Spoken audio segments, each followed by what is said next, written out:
What is up, guys? So today we're going to be playing.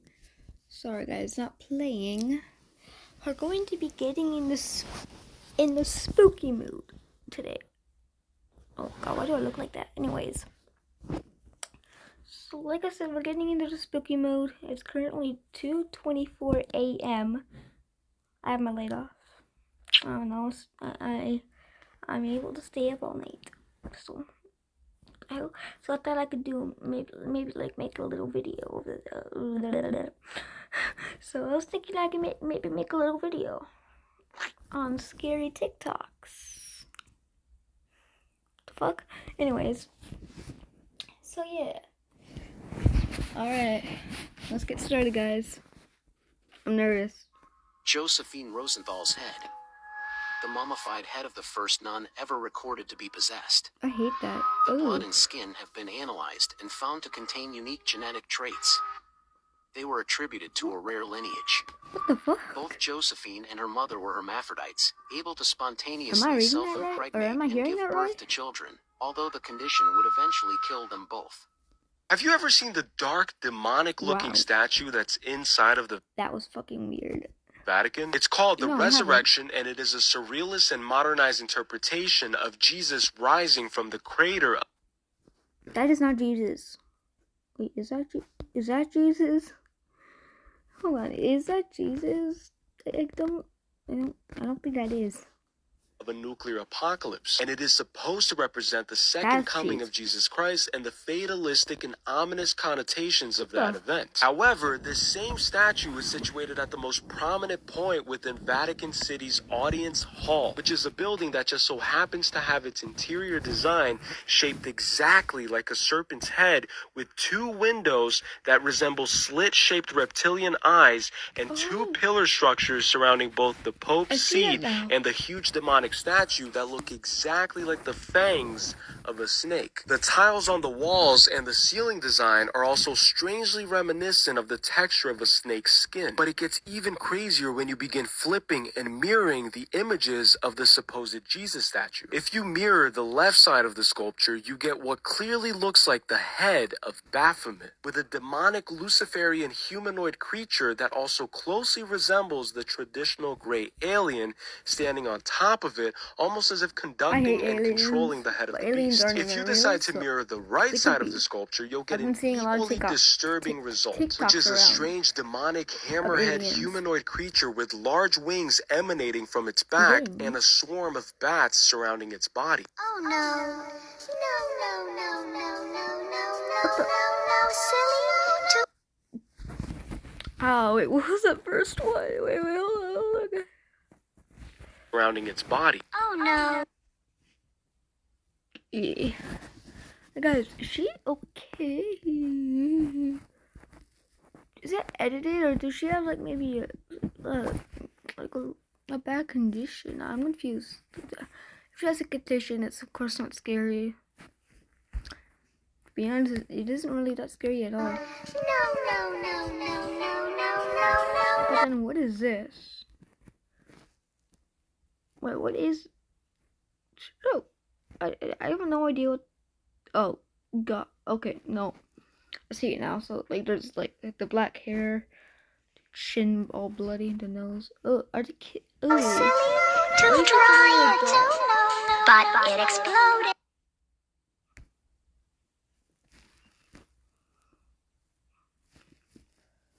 I'm scared. It's literally 2:28, but what? Hammerhead human. No, silly. To try it. Are these dolls? Sorry guys, I'm just looking all around my room to make sure there's no monsters. No. But it exploded. And they were both found dead. She must have been out of her head. Wait, come on, don't go through it again. Come on. Here it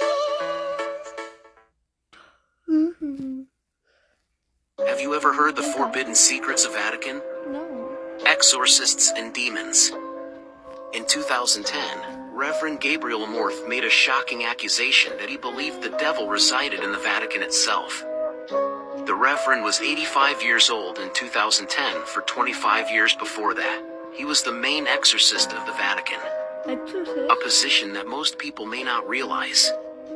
In all these years, Gabriel Amorth has handled 70,000 cases of demonic possession, which is a staggering and unbelievable number. He restrains people with ropes tied to their beds, then recites prayers to expel demonic entities from their bodies. It was a big shock because you would think that with so many exorcisms we would hear something about it in the news. However, these demonic possessions were almost completely covered up by the church. Most people had never even heard of the official Exorcist Association, a club of priests assigned to the mission to defeat the devil. According to Gabriel Amorth said in an interview with the Italian newspaper La Repubblica that the devil is invincible, explaining that the devil can be hidden, speak many different languages and can transform sometimes spirit items, needs 6 or 7 assistants, just to keep the possessed man in bed, while he vomits nails and glass shards. About the devil is in the Vatican. The priest said that the evidence is everywhere. He looks, although he does not mention any names. He says that the work of the devil is obvious for Vatican. He believes that cardinals have no faith in Jesus Christ, bishops have covenants with Satan, and all evil and corrupt races within the walls of the Vatican itself. Now what do you think? Subscribe and follow for more. No, nothing. Why are there 6 million bodies beneath the city of Paris? It's because in the 18th century, the graveyards in France were overflowing with bodies, and King Louis XVI needed a plan to organize this. So he arranged the construction of the catacombs. This is a whole second city underneath Paris. It's believed that the catacombs are over 350 kilometers long and are a complex maze of tunnels and corridors. You could imagine that getting lost in here would mean death, and it does. A hotel doorkeeper named Philibert Aspart stumbled into the catacombs and explored them a little bit. But when his single candle went out, he was surrounded by nothing but darkness and bones. His body was found 11 years later, and he was only identified because of the keys that he carried during his lifetime. There's also this video of a man exploring the catacombs, and suddenly drops to the ground and starts sprinting away, which means either he got lost or he wasn't alone down there. Regardless, he was never seen again, and nobody knows what happened to him. And now you know. A man hired a hitman to kill his wife, but she That's ended scary. up killing the hitman with her bare hands. On September the 6th, 2006, Susan Kuhnhausen had had a busy shift as an A&E nurse. As she got back to her home in southeast Portland, she saw that a note had been left for her from her husband, Mike. The pair had been married for 18 years, and he left the note to say that he was off to the beach. The 51-year-old then went upstairs when she was met with a terrifying attack. A stranger was hiding behind her door and jumped out and started attacking her with a hammer. Susan had no idea this man was Edward Haffey, who was a hitman hired by her husband to kill her. The 59-year-old criminal had been paid $50,000 to kill Susan. Luckily, due to her training as an A&E nurse, Susan was no stranger to self-defense. Is this true, though? She dived at the man, tackling him against the wall. She described her adrenaline going into overdrive, and she knew this was a fight for her life. She wrestled the hammer off him and struck him in the head. She screamed at him, asking who sent him, but he wouldn't reply. She ended up grabbing him by the throat and strangling him. She then describes panicking and running to try and escape. However, as she tried to flee the house, Edward grabbed her again and started punching her in the face. She decided to bite him in the arm in case she died so that he would be linked to the crime. Luckily, though, she managed to get him in a chokehold and eventually he went floppy. She grabbed the hammer and ran to her neighbour's house. It was there that she rang police, and obviously when they arrived at her house, they found the body of Edward Haffey. Police also discovered his daily planner, and in it was a note saying call Mike and Susan's husband's phone number. It transpired that the two knew each other and they were actually colleagues. A week after the attempted murder, police found Mike hiding out in Oregon. The next day, Susan filed for divorce. In 2007, Michael pleaded guilty to soliciting a murder-for-hire plot against his wife. Shockingly, he was only given 7 years in prison. What? Me? Obsessed with you? Yes. Yes, I am. Is this even scary?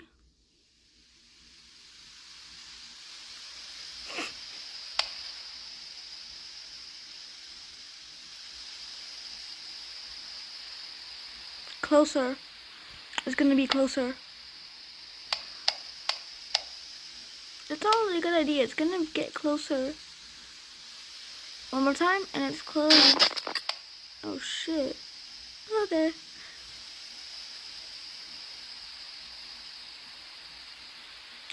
I would not do that. It's gonna be closer. It's gonna be like right. Oh. And This is what touches your foot when you're swimming. I thought I was gonna like start running to her.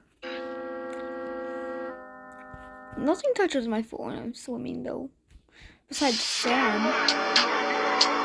So cute. Hold on. How can spiders survive in the ocean exactly? They're not fishes. I like spiders actually. Let's talk about a disturbing entity in Silent Hill that blurs the line between an angel and a demon. Wait. Oh, silent. That's where I am right now. I didn't move. Valtiel. I didn't move there, but I'm staying there for a couple days. Hopefully this is not true. Valtiel's name basically means God's servant, and that's exactly what he does. Throughout the entirety of Silent Hill 3, he follows Heather Mason everywhere, just watching and waiting. But what exactly is he waiting for? Remember, Valtiel is a dick. Sex. I mean, nothing. Being that serves God.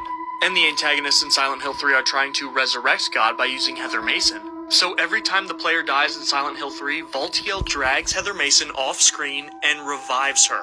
And at the end of the game, when Heather Mason gets rid of the God growing inside of her, Valtiel steps in and forces the ritual to happen anyway, which births a disfigured version of God. There are also some theories that Valtiel may be related to Pyramid Head in some way, but I'm not too sure about that after researching. How does a young woman go from looking like this to looking like this? I'm pretty sure that's not a real picture, unless it's a condition. But this is the disturbing case of Rhoda Derry. At age 16, Rhoda fell in love with the boy next door. His name was Charles Phoenix. Now, Rhoda came from a... Let me guess. Who? Let me guess. That boy is a bad person, I'm guessing. Farming family, while Charles came from a really wealthy family. When the pair started to talk about marriage, Charles's mother was determined to break them up. So one day she approached Rhoda. She told her that if you don't leave my son alone, I'm going to put a curse on you. No one could have predicted just how traumatic this exchange would be for Rhoda. Like, it would cause her to have a complete mental breakdown. She told her family that she believed she was being haunted by a demon called Old Scratch. Now, her family struggled to contain her outbursts, and very soon they had to commit her. Warning, what happened to Rhoda is very disturbing, and so if you'd rather not know, this is your chance to scroll away. When they committed her to the asylum, Rhoda was placed into this box. She would remain in this contraption for decades. You see those holes in the bottom? Those were designed so that her feces could fall through. Now, reports from the time indicated that Rhonda received food and water, but really no other treatment or care. Conditions were so bad that other vermin, such as rats, had set up their home inside her box. After a couple of decades, she was eventually moved to a new hospital. There she was placed under the care of a doctor named George Zeller.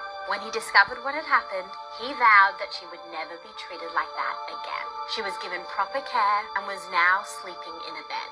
On October the 9th, 1906, at the age of 71, Rhoda passed away. She was buried on the grounds of the asylum with this tombstone placed on it. It reads, "They built this place of asylum so that no other human..." Hold on, I'm gonna read this. They built this place of asylum so that no other human would suffer as you. You taught us to love and feel compassion towards the less fortunate. And then would suffer. If you find stories about real-life people interesting, remember to follow 7 Sin Crimes. What would you do if this happened to you? Are you okay?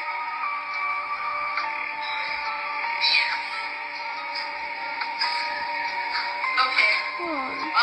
How can I get you help? What's Wait, what? Is that a sewer? Is that a sewer? There's someone down there.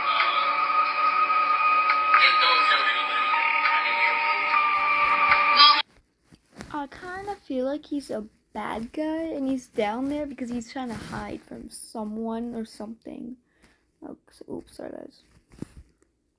As you guys can see, I'm doing this on phone. I'm trying to, I'm practicing how to record on my computer. And it is one of those computers that can record. But I'm just trying to figure out how. I've seen a record button. But every time I click it, it won't work. And my internet doesn't work on my computer anymore. And it's so laggy. So I'm going to try figuring that out. And I'm going to pay fucking money to fix it. How are you gonna get out?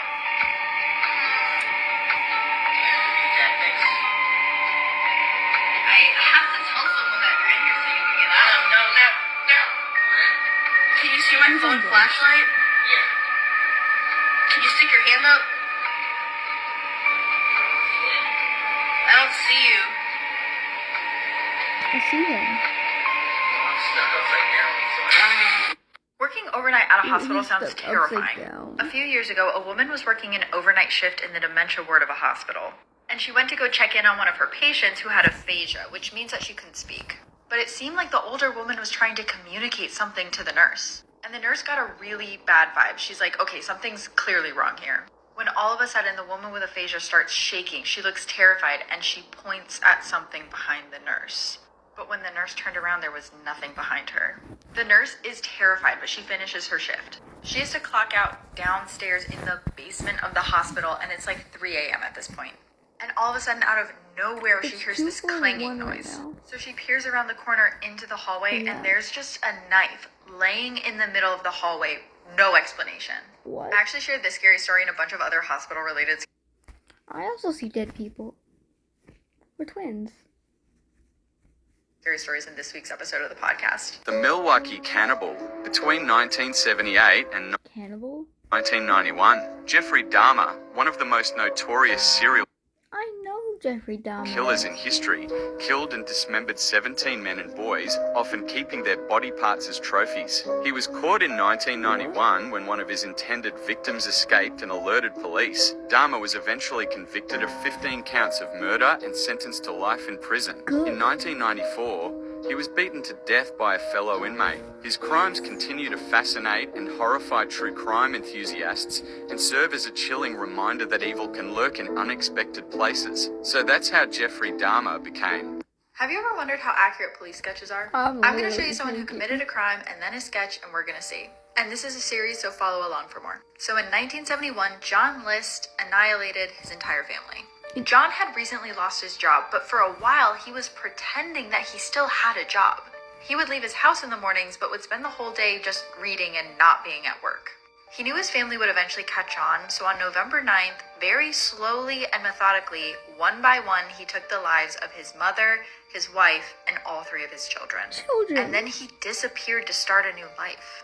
That is, until 18 years later, when Frank Bender, a police sketch artist, debuted this clay bust of what he thought John would look like at this time on America's Most Wanted. He age progressed John 18 years from the last time he had been seen, and he even got his glasses right.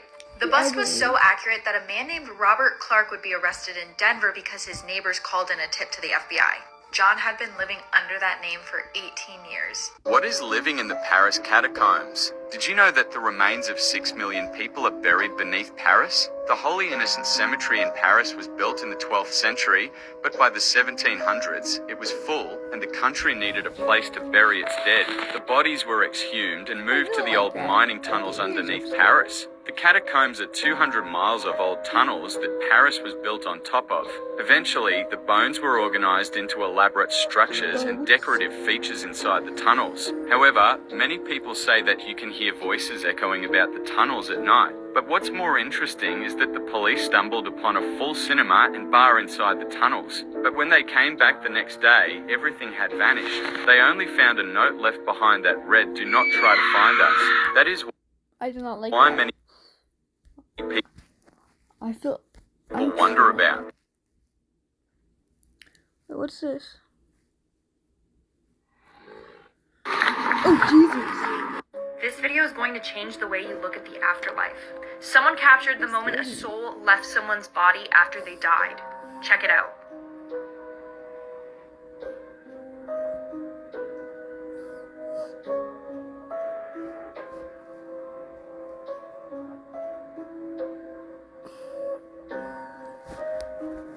Alright.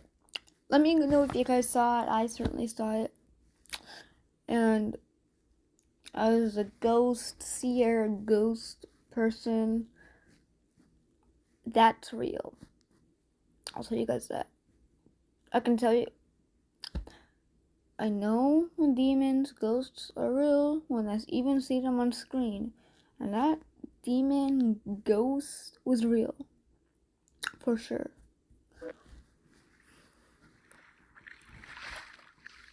Because we're almost done. What if Lucifer succeeded in his rebellion? Lucifer was the most beloved of all God's angels. He was the most beautiful, with a voice that could make the heavens weep. But his heart was filled with pride. He believed that God had abandoned humanity, leaving them to suffer on their own. He grew increasingly resentful, and eventually gathered a group of like-minded angels to rebel against God's authority. Azazel, the prince of wrath and anger. Belphegor, the prince of sloth and idleness. Beelzebub, the prince of gluttony and excess. He's a goblin. Leviathan, the prince of envy and chaos. He's a demon. Asmodeus, the prince of lust and He's sexual the normal desires. looking one. Mammon, the prince of greed and wealth. The war that ensued was one of the most epic battles in the history of... What the hell? Wait, what am I supposed to be saying? I'm pretty sure this guy encountered a skinwalker. Watch carefully. I hated that. Alright.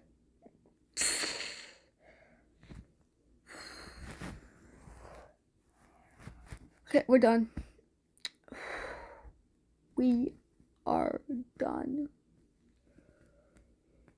The last one. The last one scared the shit out of me. Okay, well, we're done. Thank you all for watching. Peace out.